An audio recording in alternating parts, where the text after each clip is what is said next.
বাংলাদেশ থেকে ঠিক কত টাকা বিদেশে পাচার হয়েছে তার পুঙ্খানুপুঙ্খ হিসাব দিতে না পারলেও অন্তর্বর্তী সরকার বর্তমানে $25 বিলিয়ন ফেরতের জোরালো প্রচেষ্টা শুরু করেছে।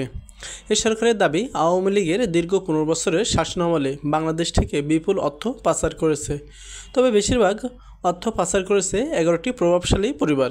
এদেরকে টার্গেট করে পাচারকৃত অর্থ উদ্ধারের প্রচেষ্টা চালাচ্ছে কেন্দ্রীয় ব্যাংক। গত শুক্রবার Bangladesh up against time to find stolen billions central bank governor শিরোনামে একটি প্রতিবেদন প্রকাশ করে অনলাইন আল জাজিরা।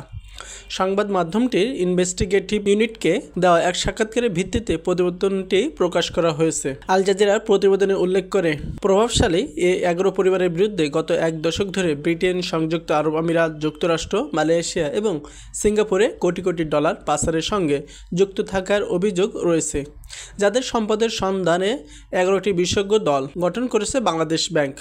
প্রশ্নবিদ্ধ এ সম্পদের পরিমাণ আটকে ওঠার মতো। 11টি পরিবারের মধ্যে একটি পরিবারের বিরুদ্ধে $15 বিলিয়ন মূল্যের সম্পদ পাচারের অভিযোগ রয়েছে, যার মধ্যে একটি ব্যাংক থেকে প্রায় 90% আমানতে তুলে নিয়ে গেছে তারা। এতে ব্যাংকটি প্রায় ভেঙে পড়ার দ্বারপ্রান্তে পৌঁছেছে বলে দাবি করা হয় প্রতিবেদনে। বিদেশি গণমাধ্যমে দেওয়া সাক্ষাৎকারে ডক্টর আহসান এইচ মনসুর বলেন, মূলত হাসিনার আমলে রাজনৈতিক ও ব্যবসায়িক অভিজাতদের বিদেশে পাচার করা বিপুল সম্পদ অনুসন্ধানের কাজ শুরু করেছে। এ পরিবারগুলোর অনেকেরই বহু সম্পদ রয়েছে লন্ডনে। 2024 সালে ছাত্র জনতার তীব্র বিক্ষোভের মুখে সাবেক প্রধানমন্ত্রী শেখ হাসিনা ভারতে পালিয়ে গেলে পরিবর্তিত পরিস্থিতি গভর্নর হিসেবে নিযুক্ত হন আহসান মনসুর। তিনি IFMA এর সাবেক অর্থনীতিবিদ। পাচারকৃত অর্থ দ্রুত উদ্ধার করা নিয়ে এই অর্থনীতিবিদ বেশ উদ্বিগ্ন, কেননা দ্রুত সন্ধান না পেলে বেশিরভাগ অর্থ মিলিয়ে যেতে পারে। আল জাজিরাকে এইচ মনসুর বলেছেন, আমরা জানি সময় খুবই গুরুত্বপূর্ণ, কেননা সম্পদের পরিমাণ কমে যেতে পারে। আহসান মনসুরের সন্ধানী কার্যক্রমের কেন্দ্রবিন্দু হচ্ছে ব্রিটেন।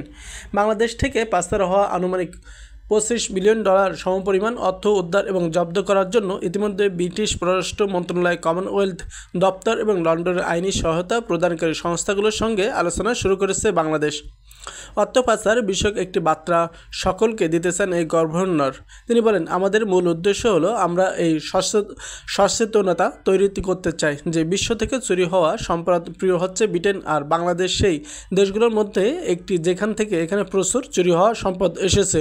এর আগে আল জাজিরার ইউনিটের এক খবরে প্রকাশ করা হয়েছে যে হাসিনার সাবেক ভূমিমন্ত্রী সাইফুজ্জামান চৌধুরীর একারই লন্ডনে এবং দুবাইতে $500 মিলিয়ন বেশি অর্থের সম্পদ রয়েছে।